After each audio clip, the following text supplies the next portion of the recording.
A lot of founders don't really realize that they need advisors and how valuable they are. But even those that hear or are interested in advisors kind of go like, but it feels so complicated. How do I even approach this? It is very simple. One thing that I've seen very effective is making time to meet with people that you're interested in face to face. You also get a sense of, is this individual qualified? Do I like them? And are they excited enough for what I'm building? And if the answer to those three questions is yes, what's going to happen with the company in the future? And it's important to kind of mention that. How does that value convert in benefits towards me, the mentor or the advisor? Is the plan to sell the company in the future? Is the plan to have dividends? If there's someone that says, well, what's in it for me in the next 5 years and how am I going to monetize these shares? So straightforward. In my opinion, that person should be an investor, not a mentor. A mentor usually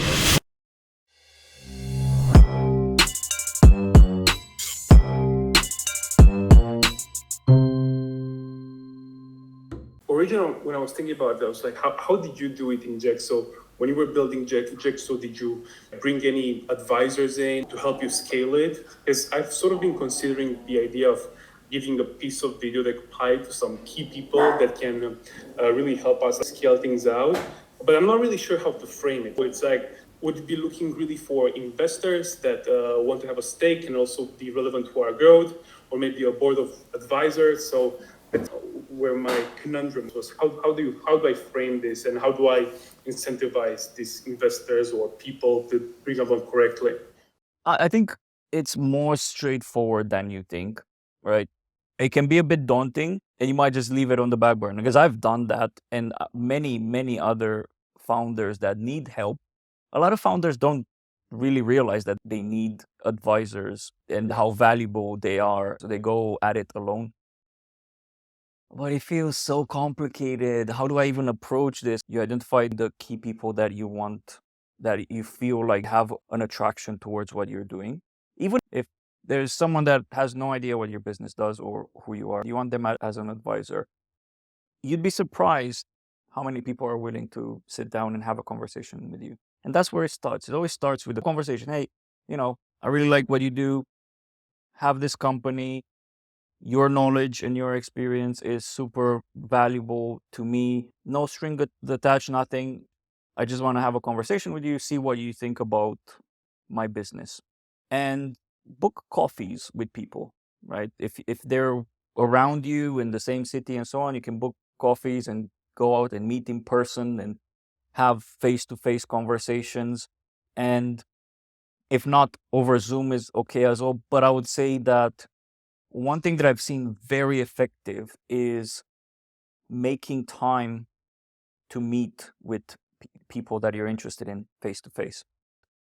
I remember before when I was kickstarting Jigsaw, I had this guy from Ukraine in my network, and he would have a very effective method of meeting people and getting things done, getting partnerships and things like that, which was he would go on LinkedIn and say, hey, LinkedIn network, I'm in London this weekend. Anyone want to grab a coffee, chit chat, and all of that stuff? And they're not really interested in anything very specific, right? It was a very genuine. It was like, hey guys, I'm in London this week. Anyone up for a coffee? I have a couple of hours free. You'd be surprised the amount of people. Like I said, yes. And we met up and chit-chatted for 2 hours and became friends and had a couple of conversations, and there were some opportunities there. If you haven't yet identified laser focused the value of having mentors that have experience to taking a company where you want to take the company, is just making sure that you go out there and you network and you meet up people in person. Some of them might not pan out with anything, but you have opportunities. You might meet up someone for a coffee and they might go, oh, you're doing this cool thing. Oh, well, I have this friend working for this company and they've been talking about the struggles that they have with recording content. You also get a sense of, is this individual qualified? Do I like them? And are they excited enough for what I'm building? And if the answer to those three questions is yes, then you can reach out to them again and say, lovely to have a coffee with you. I've been thinking you can bring so much a value to my business and so on. And then that's a more organic transition to potentially bringing them on, rather than feeling a bit awkward to reach out to someone that you haven't been in contact that much and asking them to become an advisor. Another example, recently I've had someone from my network that's in the Atlassian ecosystem, and we share quite a few network people ask me if I want to be an advisor for their business and also a personal mentor, right? But this came out of us having meeting at various events in person, having dinners, coffees, and so on, and not wanting anything from each other in a sense, right? And I've helped with introductions to investors and this and that. The individual realized that Bureau's bringing a lot of value to me through these conversations. And then we met in person and said, hey, I want to ask you something. I want to make a proposition to you, and feel free to say no, not interested, but I would love to have you as a mentor for my business. Just to summarize, organic type of approach is the best, right? People that you already know. And when you know those people, it's easier for you to hint, hey, I really appreciate you, and I would like for you to be part of what I'm building and continue to get some of your knowledge and experience into this. If you run the idea by them and you feel like they have a very positive reaction to it, then they agree for you to draft a proposal for them to be a mentor. How do you sort of incentivize? Came on board in the startup. How does it actually look like? Is there like a known formula to it? You get shares or you get a percentage of something, or is there more really like informal? That's why I was sort of wondering: is there a structure to these advisory boards, or how do people usually do it? You could start with as simple as give me 1 hour of your time per month to pick your brain on certain things that I'm experiencing at that point. And in exchange, I'll give you this many shares in my company. Have your company split into quite a bit of an amount of shares, right? So 100% of your company is like something like 100,000 shares or something bigger in value, so that you can distribute smaller amounts of shares to shareholders, right? So then you can be like, oh, well, I'll give you 150 shares, and this is worth today based on our internal calculations of the company value at this. You can talk about your subscription company and how that's going to skyrocket your business. You can talk about your business valuation, opportunities in the future of partnerships, and how you're going to take advantage of certain things to continue to skyrocket. And you can talk a bit about your future plans. And I think that's a big point here. What's going to happen with the company in the future? Because it's great to have a piece of land at Videodec, but what does that piece of land mean? Because you can say, well, valuation is this, and you get 1,000 shares or 500 shares or whatever you feel like it's valuable and worth for that 1 hour of that professional dedicating to you. But what does it mean long term? Is the plan to sell the company in the future, so they're going to make a small fortune out of that? Is the plan to have dividends, to take dividends out of the company, and they will be paid on a monthly basis, some extra income that they have? Is it going to IPO? What does that tiny piece of land mean? And it's important to mention that. You don't have to go too much into details, but at least making it an opportunity and something that they can benefit in the future for it. How does that value convert in benefits towards me, the mentor or the advisor? And a lot of the advisors and mentors, well, are not going to be this forward to you and say, well, because if they do, then that's a bit the wrong attitude. Their main interest is to get a profit out of talking to you, right? It's not necessarily bad. There's a lot of people that do that. For me personally, if I get a mentor, I want someone that's excited to share and see others grow. Because if there's someone that says, well, what's in it for me in the next 5 years, and how am I going to monetize these shares? So straightforward. That person should be an investor, not a mentor. A mentor will not dig deep into, but what's in it for me, right? But you should present that because you want to see that you really appreciate who they are, and that you you really want to reward the time that they invest in your business.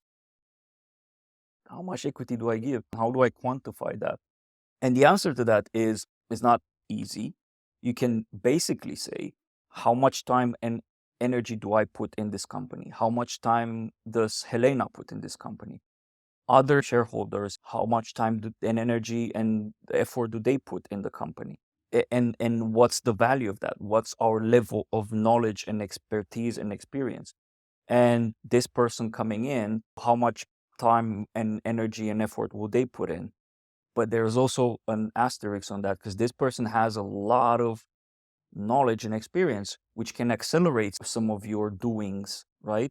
So that's the simplistic way, which I wouldn't necessarily recommend, because at the end of the day, that mentor, that hour spent with you can save you a ton of time, of time burnt of inexperience in a certain domain, right? Because you go and explore and put A, B options, decision trees, and a bunch of other things. Whereas if you talk to someone that you really trust, that's your mentor, and they would say, when I've been through this, I found A, B, C, right? And then it's an easier trajectory for you. So it's not just about the time that the person invests in you, it's also kind of like thinking of the value that they will bring and the impact that they will have to your organization. You know, you're not going to give 10% to someone that's an advisor that spends 1-2 hours per month in your organization, mainly also because that's going to raise eyebrows in the future. If you want to get investment, if you want to go a series and get VC, they're going to look at your cap table with all of the shareholders and say, okay, so this person, I've never heard of this person ever mentioned anywhere. Are they a co-founder? They have 15%, right, of the company. They're an advisor and they help me 1 hour per day. So it has to not feel the wrong thing for you as well. What I've usually received up until now has been shares in the company, you know, that might be worth 5 million and those shares are worth 30K. Now, you might also have advisors which you would want to be more hands-on. And actually, that's one thing that I'm doing right now with Masterwork is I have a couple of advisors that are coming in and investing a lot more time with me pre-launch. And post-launch, they're going to spend less, like an hour per month or a couple of sessions. But this time is critical in the early days. And the way the agreement will be structured is, well, you get this percentage for doing these duties pre-launch and post-launch. Because if that's that, maybe you want to consider giving them a bit more incentive. And there's other things than share options that you can work with. The key point here is, who is the mentor and what do you need from them? And I think from establishing that first, you can start thinking what is reasonable to give them as an agreement. And if you're unsure, just share it with them. You know, it's like, hey, this is what I'm thinking, but I'm open, super open to suggestions if you want to structure it. And let me know if this is something that you're happy with or if you want to suggest anything else. And they might come back and say, well, actually, that's too little for the amount that I was thinking, maybe this. Or they might say, oh, yeah, no, I'm happy with this. That makes sense. Answers lots of questions. Thanks, Piero.